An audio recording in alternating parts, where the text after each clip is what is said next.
Don't be deceived by this worn-out hat. It actually conceals excellent business sense. This small black boy named Bernard works as a shoe shiner, but notice that he purposefully places his shop in front of the bank so that all of his clients are wealthy white people. He doesn't give a damn about the meager wages he receives for polishing shoes.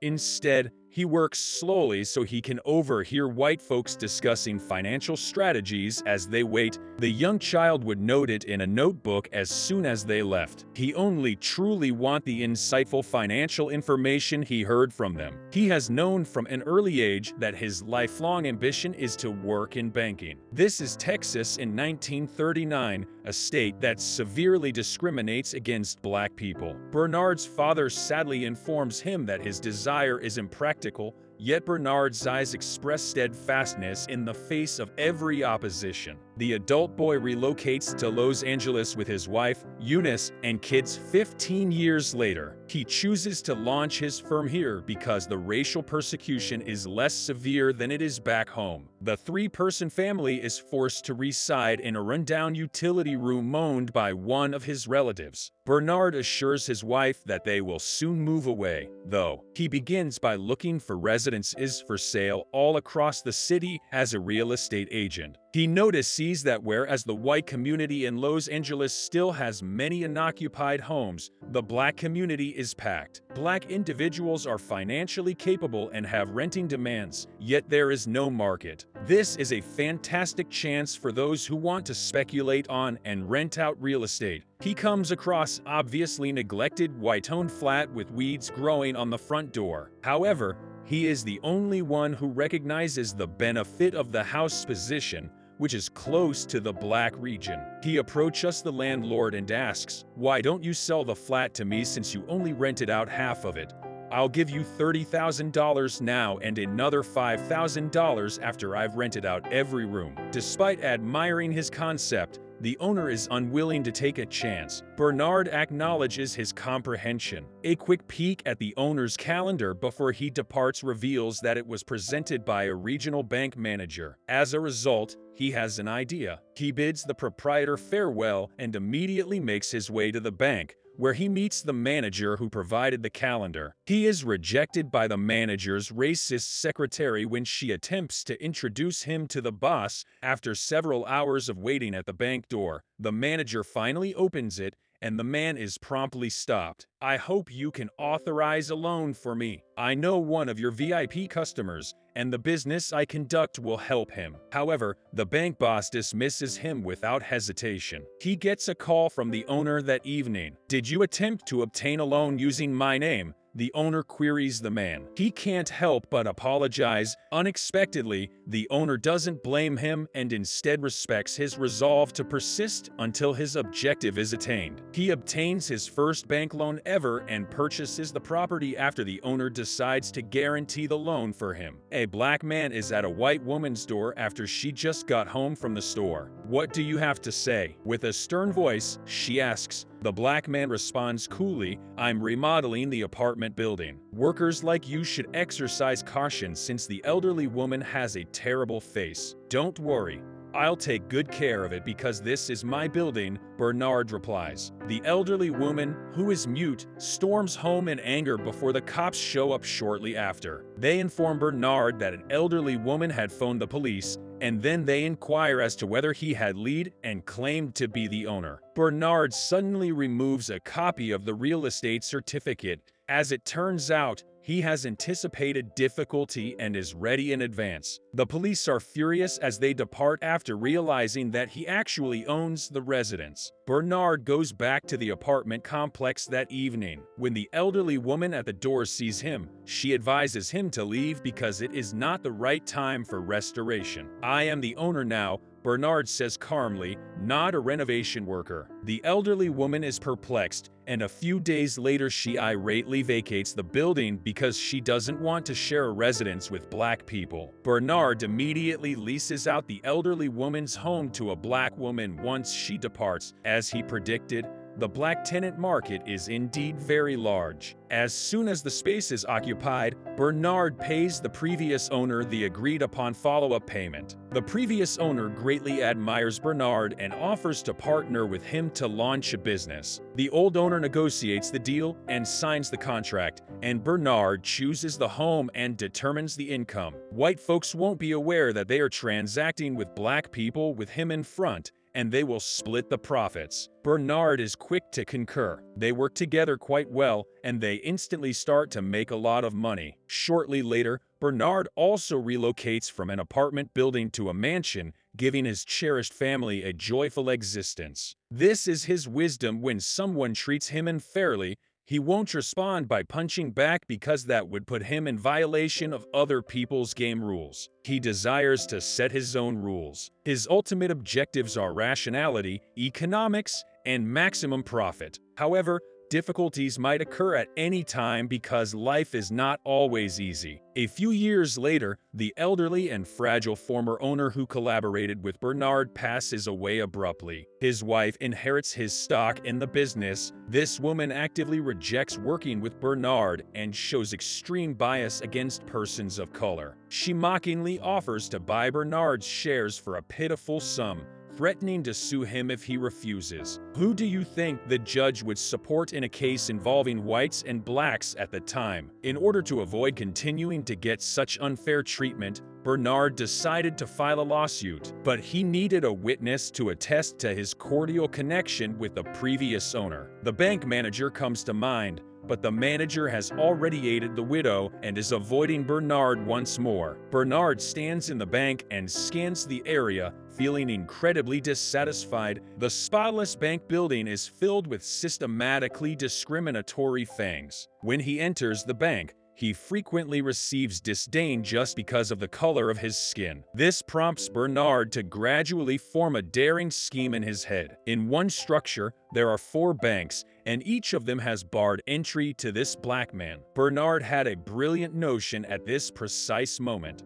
I'll buy this building and see which of you has the audacity to treat me unfairly once more. In order to discuss his intentions, Bernard locates Joe, another black real estate entrepreneur in Los Angeles. Joe initially believes he is crazy because the building's land cost is so expensive and no black person has ever purchased the structure. But Bernard is certain that he is a black man who has never purchased land in the downtown area of Los Angeles. But after talking about it for a bit, Joe realizes that Bernard is a smart rationalist rather than a man with delusions. Why does he want to purchase this structure? Because the bank there will service him as long as he owns the building. They dare not refuse to provide him a loan. In order for his real estate firm to run more smoothly, they will also inform him on the current real estate trend. Joe is surprised by his proposal, but after giving it some thought, he is confident that it will succeed. Despite his immense fortune, he is still a target for white people everywhere. He will gain more money if he can step on white bankers on white soil. They still need a white agent since they are unable to conduct business directly with white people. Bernard, who has been assisting Matt with improvements, has a plan in mind for this. This man is sincere, really ambitious, yet a little inexperienced. So Bernard and Joe set out to give Matt a thorough education, instructing him in real estate, arithmetic, golf, and etiquette. Matt exceeds expectations and develops his golfing skills quickly. He can perform real estate values while playing golf, much like a budding and aspiring businessman. Matt meets the owner of the bank building at a golf club. Of course, Joe also set up this encounter. The discussion goes well. Matt is given the opportunity to purchase the property, and the remaining details will be worked out. But Matt isn't sure about how to proceed. Not to worry, Bernard assists Matt with all of the preparations before to the negotiation. He counts how many lights are on in the building after dark, determines the building's vacancy rate, and then determines the estimated value of the building. Bernard compiles any figures that might be necessary using the building's annual revenue and operating expenses, and he instructs Matt to memorize these figures before meeting with the owner. In turn, Matt is always one step ahead and divulges the precise quantity, which shocks the big boss, no matter how he bluffs about his property. The accountant standing next to him is equally perplexed. They all believe that they have come across a genius and are powerless to deceive him. In the end, Bernard pays just $1.56 million for the building, which had a starting price of more than $2.4 million. Every bank's president will now come to shake Bernard's hand whenever he enters or exits the building. The little manager, who had previously made things challenging for him, is shocked. Bernard and Joe's real estate careers quickly take off thanks to the assistance of the banking sector. They successfully overturn the rigid zoning that enforces black and white segregation in Los Angeles. Young, talented black people frequently relocate to white neighborhoods. They are even greeted by the vice president shortly after. Bernard brings his family back to Texas in 1963, a few years later, to see his father, Britton. Britton informs Bernard that he is pleased with his achievements after their meal. The following day, Bernard takes his son on a stroll through the city. They are standing in front of the bank where Bernard served as a shoeshine boy before they even realize it. Texas was the racist city in the world at the time. They run into a young child who is doing the same thing Bernard did when he was younger,